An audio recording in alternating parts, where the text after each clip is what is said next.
চট্টগ্রামে UCB bank থেকে দরিদ্র মানুষের নামে ঋণ দেখিয়ে ২৫০ কোটি টাকা লোপাটের প্রমাণ পেয়েছে দুদক। চ্যানেল 24-এর প্রতিবেদন প্রচারের পর মাঠে নামে সংস্থাটি। তবে এত বড় কেলেঙ্কারির পরও কোনো পদক্ষেপ নেয়নি ব্যাংকটি। ফলে ঋণের জালে আটকে পড়া মানুষগুলো রয়েছে ঘোর বিপদে। আজিম নিহাদের রিপোর্ট, ছবি তুলেছেন সাদেক হোসেন খোকা।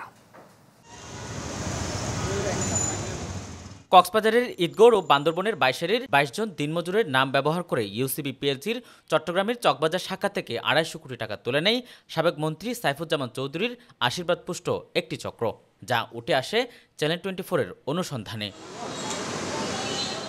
আগস্টে প্রতিবেদন প্রচারের পর কেমন আছেন প্রতারণার শিকার সেই মানুষগুলো তা জানতে আবারও ঈদগড়ে চ্যানেল 24। তাতে জানা গেল ঋণের বোঝা নিয়ে তাদের আতঙ্ক আর দুর্বিষহ জীবনযাপনের কষ্টগাথা।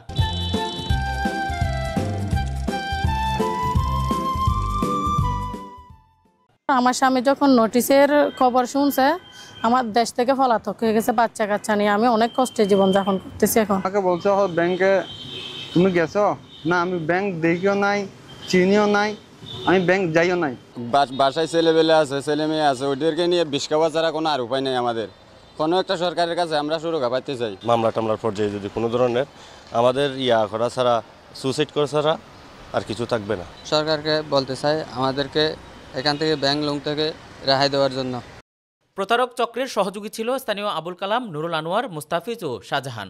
অবাক করা ব্যাপার হচ্ছে, প্রতারিত হয়েছে তারাও। যেমন কালামের নামে ব্যাংকের পাহাড়তলি শাখা থেকে ৮ কোটি টাকা ঋণ নেয় চক্রটি। কিছু পরিমাণ টাকা আমাদের ভিকটিমকে দিয়েছে। দেওয়ার পরে এগুলা শেষ হওয়ার পরে আমরা বছর দুয়েক পরে জানতে পারি যে আমাদের নামে ব্যাংক থেকে ইউসিবি ব্যাংক থেকে লোন আসছে। তবে প্রতারণার শিকার হয়েছে আমি, প্রতারক না, প্রতারণার শিকারের ১ নম্বর সদস্য হলাম আমি। তার নামে এই ৭ কোটি টাকা আমি এখন একটা বের করতে পেরেছি। আরও নাকি অন্যান্য ব্যাংকের মধ্যে আরও প্রসেসিং আছে ১০ কোটি টাকার মতো, আমি সেটা খবর জানতে পারছি। তথ্য বলছে, ঋণ নেওয়ার সময় দরিদ্র মানুষগুলোর নামে জমির দলিল বানিয়ে সেগুলো ব্যাংকের কাছে মর্গেজ দিয়েছিল চক্রটি। অভিযোগ মিলেছে, এসব কাজ হয়েছে ব্যাংকের তৎকালীন এমডি আরেফ কাদেরী, ডিএমডি আলমগীর অপু এবং চকবাজার শাখার ম্যানেজার আব্দুল হালিম চৌধুরীর সহায়তায়। তবে সার্বিক বিষয়ে জানতে টেলিফোনে যোগাযোগ করা হলে বক্তব্য দিতে অস্বীকার করেন ব্যাংকটির জনসংযোগ কর্মকর্তা। আপনারা ব্যাংকের পক্ষ থেকে কোনো তদন্তের উদ্যোগ নিয়েছেন কিনা বা যাচাই বাছাই করছেন কিনা, কোনো উদ্যোগ নিয়েছেন কিনা? ফর্মাল কোনো কিছু জানার থাকে আপনি কাইন্ডলি আমাকে একটা হোয়াটসঅ্যাপ করবেন। হচ্ছে যদি কোনো কিছু বলার থেকে আপনার সম্পাদক মারফত আমি সেটা আপনাকে জানিয়ে দেব। ব্যাংক আইন বিশেষজ্ঞরা বলছেন, পুরো ঘটনাটি বাংলাদেশ ব্যাংকের খতিয়ে দেখা উচিত। না হয় ঋণের বোঝা থেকে মুক্তি পাবে না গরিব মানুষগুলো। বাংলাদেশ ব্যাংকের বরাবর এই সংক্রান্ত বিষয়ে প্রপার ইনভেস্টিগেশন করার জন্য তদন্ত চেয়ে একটা আবেদন করা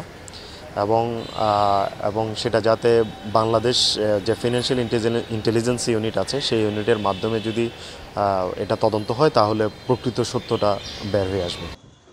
তবে চ্যানেল 24-এ প্রতিবেদন প্রচারের পর এ নিয়ে তদন্তে নেমেছে দুদক। প্রাথমিকভাবে মিলেছে অভিযোগের সত্যতাও। টাকাগুলো প্রকৃতপক্ষে যারা নিয়েছে ফলদমানি করলে বোঝা যাবে টাকাগুলো কোথা থেকে কোথায় গিয়েছে। ওই কাজটা আমরা করতেছি। তো ফলদমানি করে যখন আমরা দেখব যে টাকাগুলো আলটিমেট বেনিফিশিয়ারি হচ্ছে অন্য একজন, মূল গ্রাহক শুধু স্বাক্ষর করেছেন, তখন এই বিষয়গুলো আমরা কর্তৃপক্ষের নিকট তুলে ধরব এবং তারা আশা করি ভুক্তভোগী থাকবেন না। তুলে নেওয়া ২৫০ কোটি টাকা ঘুরে ফিরে সাইফুজ্জামানের পরিবারের কাছে গেছে বলে ধারণা ভুক্তভোগী ও তদন্ত সংশ্লিষ্টদের। আজিম নিহাদ, চ্যানেল 24, কক্সবাজার।